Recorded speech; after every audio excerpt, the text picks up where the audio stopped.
I am here with Jandrin from Earth and Sugar.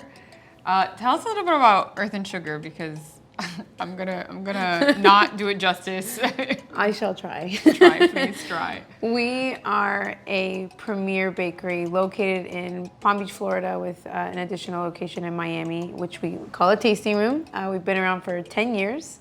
And we crank out a lot of events and custom orders. And we're delving into the fun world of online shopping soon. And we'll be partnering up with House of Lilac to offer some additional products on that platform. And her cakes are beautiful. Yeah.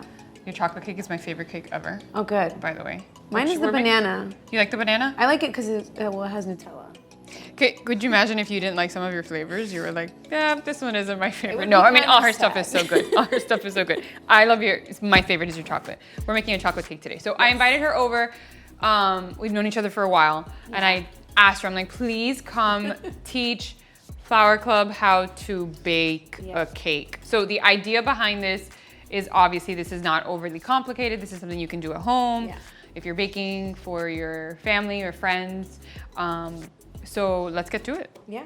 So I picked a recipe that's actually a Martha Stewart recipe, and it's a one bowl recipe. And so often enough, I think when we're hosting parties, we try to become a little bit overconfident with how much stuff we're putting into that party. And so baking should not be one of those things you want to like overshoot your technique. And this is really easy. Everybody will be really happy because it's chocolate and it's got some fun freshness and seasonal element from the berries. And so I love that. I'm gonna walk you through how to make that. Let's do it. So one of the things you're gonna be needing is a mixing bowl. You could definitely use a hand blender, but it's gonna just be a lot easier if you use a stand mixer with a whisk attachment and then a single bowl. One of the things you want to do first before we start mixing stuff. So if I don't I don't have this. Because I bought this 4 years ago just for Jandrin today. That's the extent of my use of this mixer.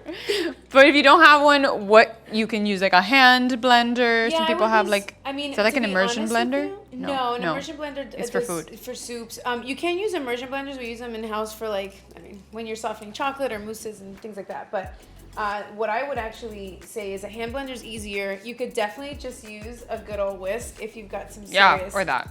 Arm power. But I would say a blender, a hand blender is totally fine. Cool. So one of the things I have here is a pan. So this recipe will make 2 layers of this 8-inch, but I brought just one so that you could see how to like cover it. And then we have these fun little cheat parchment circles, which I think now you can get on Amazon. We get them in bulk, but they come in all different kinds of sizes. And that way you know it fits right into the pan. And you don't have to worry about it. So this does what? This is so it just prevents it from sticking to the bottom. So it's like instead of using like a Pam. I mean, you still want to use the Pam. I know. I just told you my story. I told her a story that I hadn't actually baked at home in a long time, and I tried to make this really simple bundt pan, and only half of it came out, and my daughter was really disappointed in me. She's so disappointed in you. She was like, "Why?" And I'm like, "I'm so sorry. I don't know, but this is why." So. We are going to use butter like the recipe calls. If you don't have butter on hand, and I'm going to grab a glove real quick. Yeah, go right there. Just in case, since there's other people that might want to eat caramel. You're just House of Lilac people. We're okay with your hands. So you want to take, this is no amount of butter, just whatever you need. And you're going to take it, and you're just going to like lightly coat the pan. And so all this is doing is so that the parchment paper can attach itself. If you don't want to use the parchment paper, you actually don't have to. I use it just because I would hate for it to be baked and then you can't get it out and it's completely broken. Got it. So this is basically what you want it to look like. Once you're done with that part, we're going to take some cocoa powder. And I actually put a little bit extra in this bowl and we'll go through all these ingredients are. But all you're going to do is take a little bit of this. And so when you're baking a regular cake, you usually use flour. And when you're baking chocolate cakes, you want to use cocoa powder. And that way you get that nice like... In lieu of flour? In lieu of flour, yeah. And all this is doing is just coating the pan. And you'll take it and just keep going around to the side. Why is that? This is like almost acting like the parchment paper. Okay. So I wanted to provide 2 options. One is the cheat way, and you just spray Pam or baking spray and just plop this one in there and you don't have to do any of this. Or you can go the more traditional route of like covering it in butter and then doing the cocoa powder. Yeah, so if like this is your thing and you want to really make it, homemade, this is the way to go. So once you have this, you're going to set this aside. I'm going to put right here. And then in this bowl, we're gonna sift all the dry ingredients. So what we have here is sugar, and you can use white sugar, cane sugar. I wouldn't use brown because brown actually has added molasses, so that is gonna change the consistency of the cake and if it will bake at all.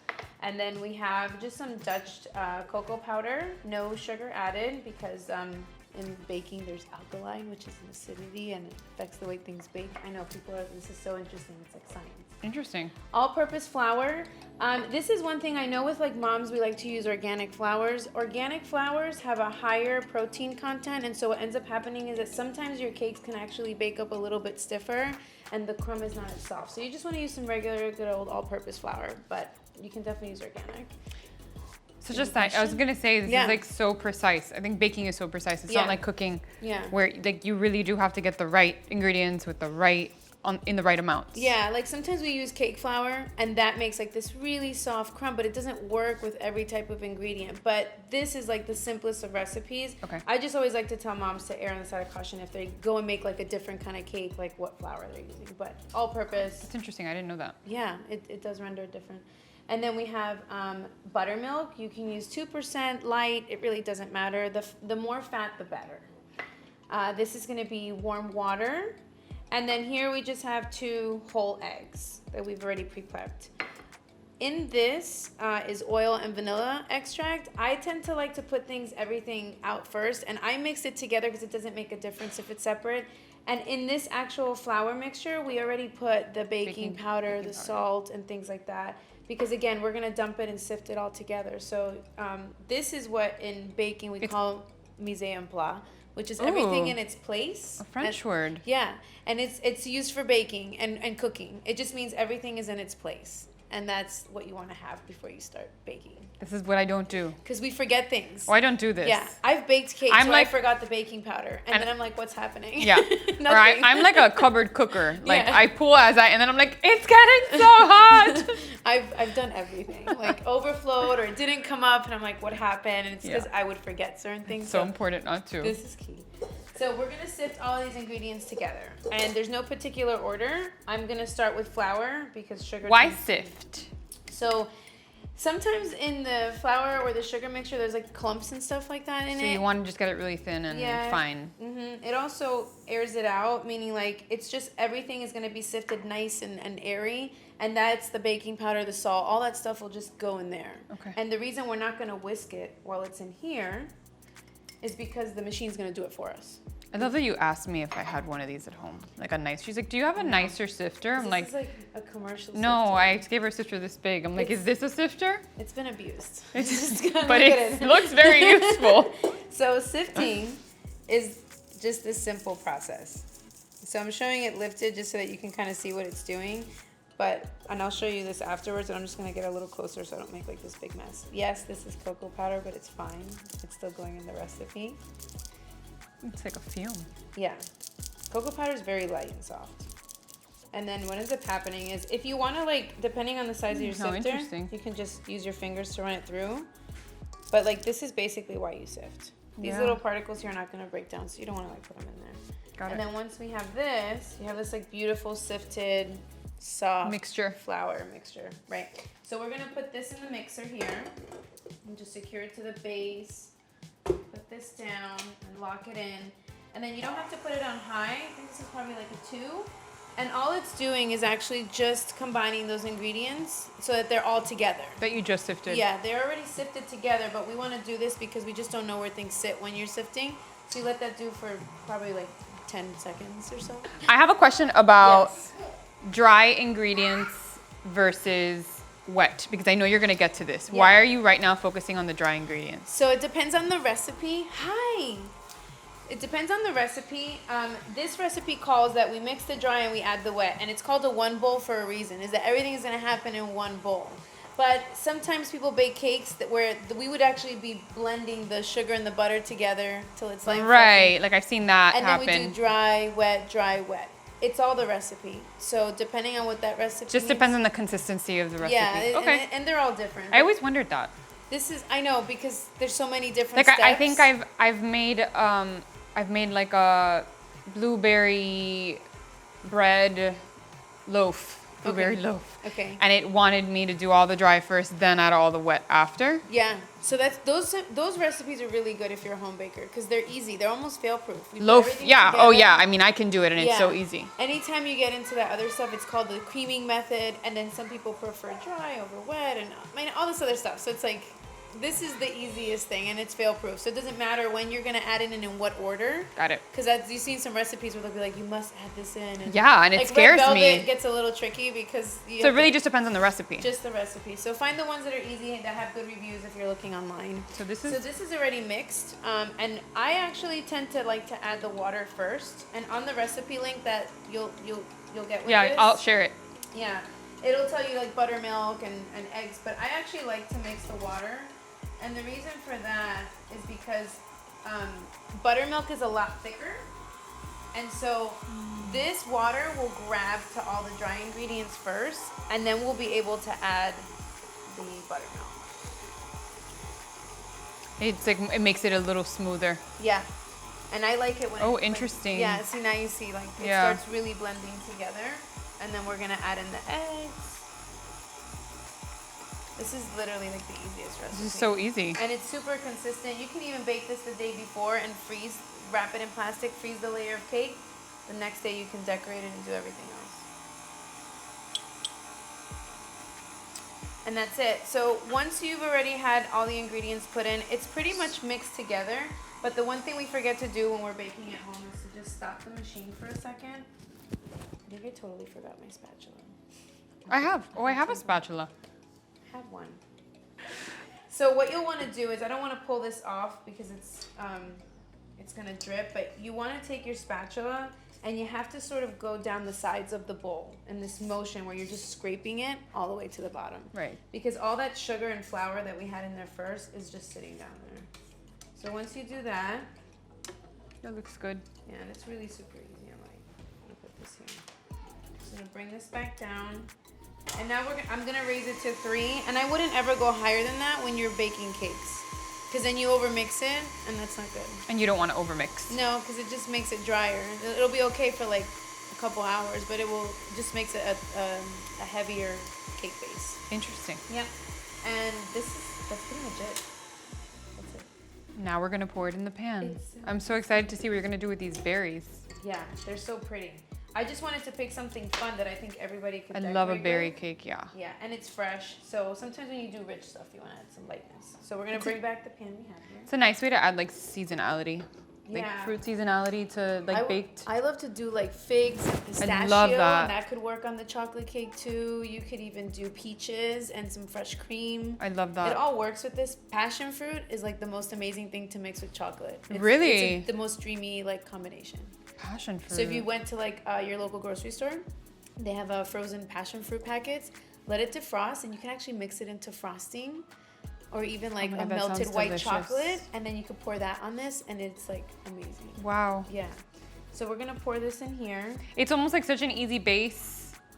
Oh, yeah. And you can make it more complicated, quote unquote, Yeah. by the fruits and Yeah. like all these other things. But it's easy to bake. Yeah. Anytime you I like entertain that. at home, we always want to do something different. I just want to scrape everything.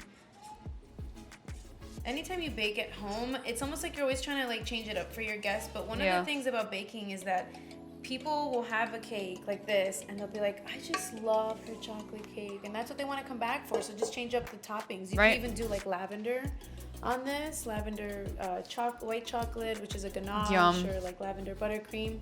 And it goes really well with this. So change it up. I love So that. pretty much this pan is full, and it's usually just a little under halfway. So once we bake this, it should have a It'll nice rise. rise. Yep. So we're gonna bake this, and then we'll come back and see what it looks like. We'll be back. So the next step is gonna be the ganache. Okay. I like to use ganache because it's just so easy, and it requires 2 ingredients: heavy cream and chocolate chips. You can use any kind. A ganache is basically like a chocolate like topping. Yeah, and it's actually what's used inside. You ever eat like a truffle and it's like Yes. nice and chewy? So ganache can be made very like pourable, or it can be made super stiff, and you can actually roll it in cocoa and get like a truffle. Interesting. So these 2 ingredients, you can even make like more stuff if you have any left over. So I put a little extra milk into this because I just didn't know like how much fluidity I wanted to show you guys. I think that for somebody who's mixing this by hand, it's just easier to do it that way. So we're gonna take our chocolate chips and we're gonna put it in here. And really the ratio is always gonna be half in cream to chocolate. So if you do, So it's for like, 1 of chocolate, you put half in cream. yes. So, or 2 chocolate, 1 cream. Or if you want to make it more fluid, which means like just pourable and easier to work with, then you just do more cream. And sometimes you can just gauge it by eye, to be honest. It's not You can smell Baker's that buttermilk from here. Yeah, it's pretty fatty. It's awesome. So once we pour this, you'll actually start to see, and I'm gonna move this to the side, but all the little chocolate chips, see how they start to get like a little rich color? What I like to do is before I start whisking it, I just mix it like this, and it just rolls around the chocolate chips and the cream, and it distributes it so that all that heat is like hitting all the chocolate. That's good. It's you can't see it, but the milk is kind of brown. It looks like chocolate milk. Yeah, that's exactly what it is. So once you do that, all you're gonna do is just take this Whisk it. Yep. And you're just gonna keep whisking it till it becomes like this gooey, soft thing. And it might take a minute. Okay. Oh, this is my child. She's our sous chef. She really wanted to get in on this. So we baked the cake at 350 for how long? It's about 20 to 30 minutes. You just have to check. Every oven's different. And then we made this amazing ganache. Yes. So this one here, it's almost like the consistency of like really soft peanut butter. If you want to just like pour it on there, then you can, like I said, your ratio of heavy cream that you heat up before you pour it in, you just want to know what that is. Got it. Okay. So this one, ta-da, is like this very friendly bakeable cake. See how the sides came out nice and dark? There's no like, flour on it. That's the whole cocoa powder thing. But either way, if you were doing like a soft pour ganache, it would just flood it, and I would do it on like, you know, the little drying rack you use for cookies, so that it kind of like pools at the bottom, and then you would put it on here. So for this one, I'm just gonna put a little bit so that sous chef can spread it out. Are you gonna help her? And because it's at home. Chocolate. Do you want to spread it on there? You want to spread it? You want to spread it? Okay. Here. Hold it, and you got to spread it like this. Look. Like that. Spread it. Nice, like coloring. Like this, like color. Ooh. Good job, Mommy. Wow. You're a baker. Is it going down the sides? Is that fine? It's totally fine. I'm a person that like if I'm baking at home, especially if you have kids, I don't think that making it this like really perfect pastry item is necessary. No, she wants to pinch the cake, stab the cake. If you were to stab the cake, it's fine. We'll just pour more ganache and we'll cover the crater of deliciousness. It's just more pockets for chocolate. What a good idea. There we go. Yep. Okay. Good job. Do we need any more? Yeah. So I'm gonna pour a little more. She's gonna give you more chocolate, okay? Yeah. So all you want to do is, if you were spreading this, the easiest thing is it's always in your wrist and not in your fingers. So it's just holding it this way. And like keeping it thick up top. Yeah, is what you're I'm not doing. moving this part here. I'm just moving my wrist. So with strawberries and anytime you use fruit, when you wash fruit, you want to wash it maybe like a couple hours ahead. The reason I say that is because once you wash it and it's wet, you don't want to put that on anything. What you'll want to do is let it dry on a paper towel, and then that way you get like this nice finish on it. So one of the things I like to do is just... You want to help? I like to split them so that you have these nice, they look like little hearts. And all this is to just give like a different look. And you can stand them up. You can see how it's starting to like come together right here. We're going to put this in front of sous chef. Ready to help? You're going to put the strawberries on it? Here, put the blackberries. Here. I'm going to give you the strawberries because these are like fun ones. I love the way that the fresh fruit dresses up. It's just really nice. It looks pretty. You can use whatever's available. Actually, raspberries are not a cuttable item. So she's actually putting it all over, which is fine. And so if that's the case, this is really easy. Here, you put it. You're welcome. This took a whole new toddler artwork turn. This is why it's such a forgiving cake though, because Yeah, I love if it. you were to do it at home and just it's not turning out the way you want, it doesn't really matter. It's still gonna be delicious. I mean, it looks so pretty like this. Oh yeah. This is prettier than anything I've ever made, and my kid made it.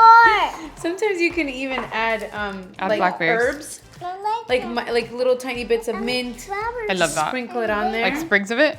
Yeah. I know people always ask me like, how do you get the fruit to be shiny? Like when you have like a fruit tart in a restaurant. Oh, how do you do it? It's like a glaze. Very intense secret. So if you actually just go to your local grocery store and get apricot jam or preserve, if you just heat it up in the microwave for like 20 seconds, it becomes like a syrup, and you just brush it on or pour it on, and it's a glaze. That's all Oh, it that's is. so pretty. That's So it. apricot preserve.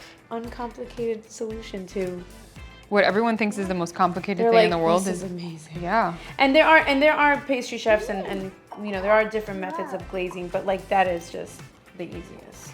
Well, this cake just took a turn for Yumminess. yeah. So once you have this like big pile of fruit, I think it's beautiful and I love it. We use these little shakers, and these shakers, I just put powdered sugar in here. No and the more reason for strawberries. No more. this shaker is so that you don't have to sift and make a big mess. I Look. made a crown. You made a crown?